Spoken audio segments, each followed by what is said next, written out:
भोलाश्याम jewellers, Nashik road. आमच्याकडे ऑर्डरप्रमाणे सर्व अलंकार घडवून मिळेल. सर्व प्रकारचे अलंकार हजर स्टॉकमध्ये उपलब्ध.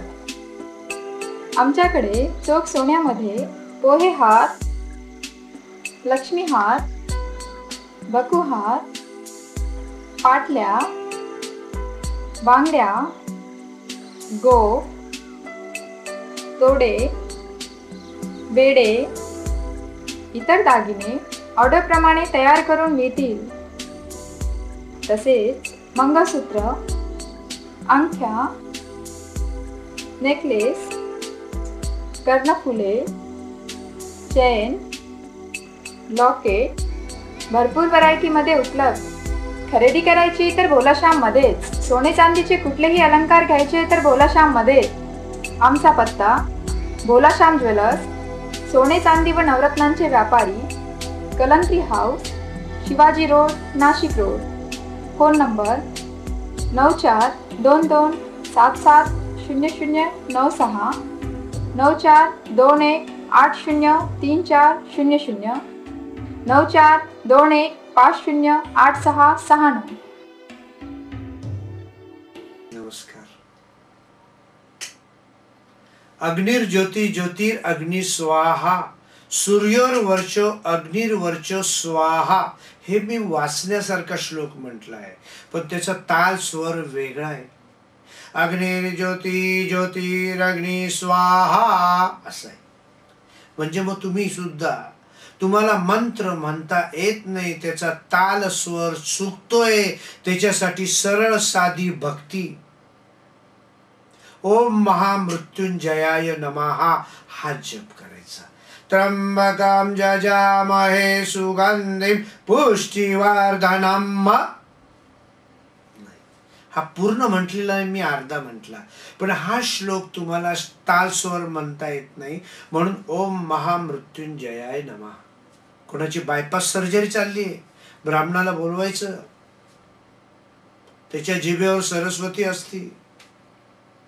तो पारमार्थिक आहे, तुम्ही व्यावहारिक आहे. पारमार्थिक म्हणजे त्याच्या शरीरात इकडे लग्न, तिकडे ग्रहाचा जप, इकडे होम, मग त्याच्या शरीरात सगळं पारमार्थिक. विचार सुद्धा देवाचे. कुठल्या पाठाला जायचं, कुठे अभिषेकाला जायचं, म्हणून ब्राह्मणाला बोलवायचं. अभिषेक, हे बायपास सर्जरी चालू आहे, कोणाचं ऑपरेशन चालू आहे, कोणाची डिलिव्हरी व्हायची आहे, इकडे लागलीच बसवायचंय महामृत्युंजय मंत्राला. आणि ज्या वेळेस बोलवायचं तो योग्य ब्राह्मणच पाहिजे, व्यवस्थित शास्त्राप्रमाणे म्हणणारा. त्याच्यासाठी संपर्क साधायचा आहे. मी तुम्हाला एकदम व्यवस्थित शास्त्रानुसार वैदिक ब्राह्मण पाठवतो. त्याचं फळ तुम्हाला मिळालंच पाहिजे. ते सुद्धा गोमित्र शिंपडून. ज्या ठिकाणी आपण बोलतोय गुरुजींना, कधी गोमित्राची बाटली असते का तुमच्याकडे? त्याच्याकडे कधीच नाही. अशुद्धता आहे, म्हणून गोमित्र पहिले प्रोक्षण करायचं, शिंपडायचं, आणि नंतर मग प्रारंभ करायचा, म्हणजे सुरुवात. आता आपल्या विषयाकडे वळूया. आपल्याला होमाविषयी बोलायचं आहे. मला बरेच वेळा सांगितलं आम्ही घरी होम करतो, आणि मग तो कसा करावा, का करावा, कुठे करावा. वर्षातून एकदा आपल्या घरामध्ये होम पाहिजे. पण तो कुठला पाहिजे? तर कुलदैवतेचं पाहिजे, आपली देवी. का तर देवी जी आहे, आपली जी कुलदैवता आहे, वडिलाचे वडील, वडिलाचे वडील, वडिलाचे वडील, वडिलाचे वडील, त्या तिथून आली. मग तुमची कुलदैवता कुठली हो? तुमची कुलदैवता कुठली म्हणजे तुमचं मूळ गाव. मूळ गावापासून जिथून सुरुवात झालं. उदाहरण, एखादं जर आडनाव असलं, त्या आडनावाचे 100 लोक त्या गावात असतात, तर त्यांची जी देवी ती तुमची देवी. मग तुमच्या वडिलाचे वडील, आजोबा, पंजोबा कुठे होते? मनुष्य विचारतो एखाद्या गुरुजीला, आमची कुलदैवता कुठे? मग तो सांगतो, आणि चाललाय गाडा. कलियुग, सत्ययुग, द्वापरयुग, त्रेतायुग गेलं, कलियुग चालले, असं नाही. पण जिथे मूळ गाव आहे तुमचं, जिथे तुमचे वडिलाचे वडील आहे, तिथून जे 100 जण, 1000 जण तुमच्याच आडनावाचे लोक आहे, ती त्यांची जी देवी ती तुमची देवी. इथून सुरुवात. बरं, आपला विषय काय चालला होता? कुलदैवतेचा, होमाचा. तर होम, अग्नी प्रज्वलित. दर महिन्याला आपल्या घरामध्ये काय असतं? अडचणी असतात दर महिन्याला. बाहेरचा मनुष्य येतो, आपल्या इथे पाणी पिऊन जातो, तो कुठून आलेला आहे काही माहिती आहे तुम्हाला? कुठली बाई येते गप्पा मारायला, भाजीची निवडायला, इथे इतर काही कार्यक्रमाला, याला त्याला, मग आपलं घर अपवित्रता. मग काय पाहिजे त्याला? रोज गोमित्र नाही चालत तुमच्या समाजाला, तर गंगा गोदावरीचं नळाला पाणी येतं, शिंपडायचं. त्याच्यानंतर एक काम करायचंय, वर्षातून एकदा एक होम करायचा, नवचंडीचा किंवा दुर्गा देवीचा नाही तर कुलदैवतेचा. तो का? तर त्या होमामध्ये आहुत्या पडतात, काळे तीळ आणि जव या बोट. मग हा होम कशासाठी आहे? काय कारण आहे? दर महिन्याला आपल्या अडचणी, कोणाचा मृत्यू, कोणाचा जन्म, मग शुद्धता, भिंतीला आपल्या धुराचा वास लागला पाहिजे, अग्नी प्रज्वलित होऊन त्याच्यात कुलदैवतेच्या आहुती, सर्व घरातल्या लोकांना शांती रूपेणम संस्थिता, शांतता. म्हणून कुलदैवतेला आपला श्लोक, या देवी सर्व भूतेषु शांती रूपेणम संस्थिता. ते ब्राह्मणाच्या मुखातनं, ब्राह्मणाच्या जिभेवर सरस्वती. ज्याचं त्याचं काम त्यांनीच करावं, म्हणजे आपल्याला फळ मिळतो. भ्रांती, घरात अस्वस्थता, भ्रांती म्हणजे या देवी सर्वभूतेषु भ्रांती रूपेण संस्थिता नमस्तस्य नमस्तस्य, त्याची आहुती. स्वप्नात नाग शेजारून गेला तरी आपल्याला चावू नये म्हणून काल सर्पाचा मंत्र, नवकुलाय विद्मय विषदंताय धीमहि तन्नो सर्प प्रचोदयात, त्याची आहुती. त्याचं ते भस्म लावायचं. कधीच नाही, कधी स्वप्नात नाग येणार नाही. सर्प दोष नाहीसा करण्यासाठी. फक्त एक लक्षात ठेवा, काल सर्प ही जी शांतिके, हे दोष, जन्म कुंडलीत राहू केतूचा दोष. मग ही कुठे करावी? गंगेवर. का? घरी का नको? मुलाचा जन्म झाला, मुळावर झाला, मूळ नक्षत्र आश्लेष मघा ज्येष्ठा, मग घरी दोष त्या जमिनीत जातो आणि वादिवाद वाढतात. मग गंगेवरच का? तर गंगेवर कुंभमेळा कुठे करा? काशी, गया, प्रयाग, उज्जैन, नाशिक हा पोथीमध्ये उल्लेख आहे. तुमच्याजवळ तीर्थक्षेत्र नाशिक आहे.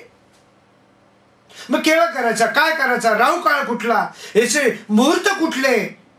त्याच्यासाठी संपर्क साधून तो मुहूर्त काढून, आणि जे याज्ञिक ब्राह्मण आहे, कर्मकांड करणारे, ते ब्राह्मण पाहिजे.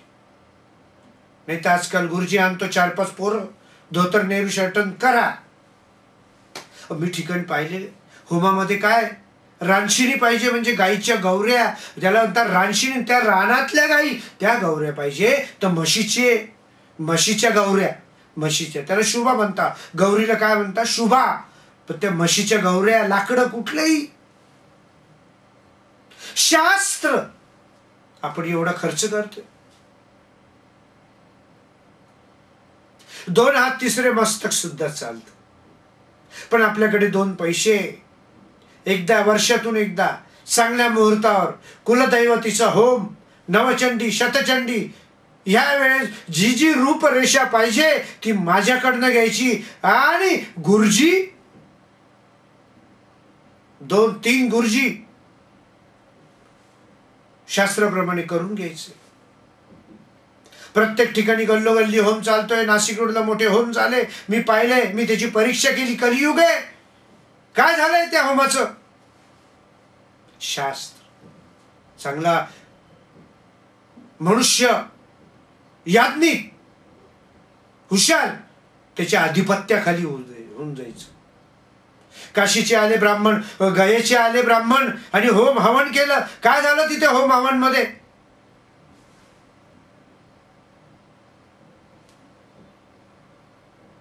गांधीजींसारखं अशी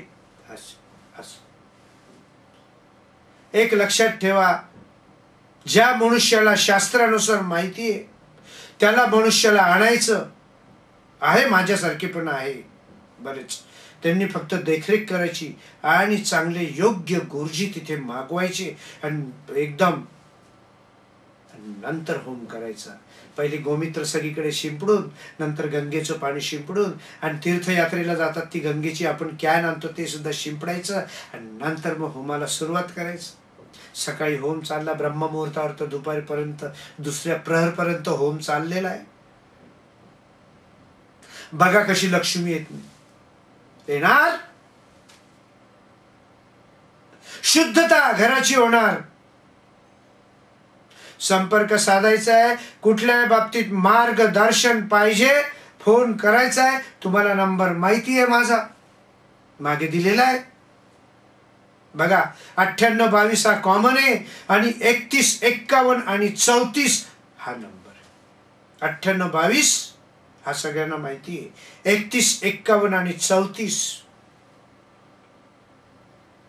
शीघ्र विवाह योगासाठी आपले मुलामुलीचे जन्मकुंडल्या पाहून घ्यायचे आहे. आपल्याला अडचणी आहे, त्याचा निदान करायचं त्याचं. त्याप्रमाणे सगळे आपल्या आयुष्याचे प्रश्न सोडून घ्यायचे आणि होम हा वर्षातून एकदा झालाच पाहिजे. 4 मंत्र आपल्या घरामध्ये पुटपुटले गेलेच पाहिजे. शारीरिक व्याधी येऊ नये घरात म्हणून महामृत्युंजयाचा मंत्र म्हटला गेलाच पाहिजे. महालक्ष्मीचा गायत्री मंत्र, महालक्ष्मीचे विद्मय विष्णू पत्नीचे धीमही तन्नो लक्ष्मी प्रचोदयात होमाची आहुती झालीच पाहिजे. गौऱ्या म्हशीच्या नाही मागे बोललो, आता परत बोललो. अशा रीतीने मनावर घ्यायचा वेळ गेलेली नाहीये. आता आपण उद्या ह्याच वेळेस भेटूया आणि पुन्हा एकदा सत्संगाचा आस्वाद घेऊया.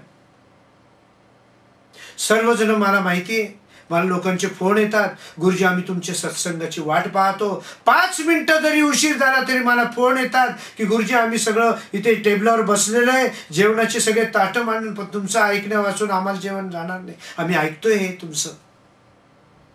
काय सत्संग आहे आपला.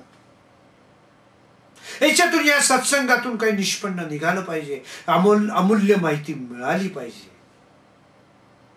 माणसाच्या विचारात फरक पडतो. उद्या आपण ह्याच वेळेस भेटूया. नमस्कार.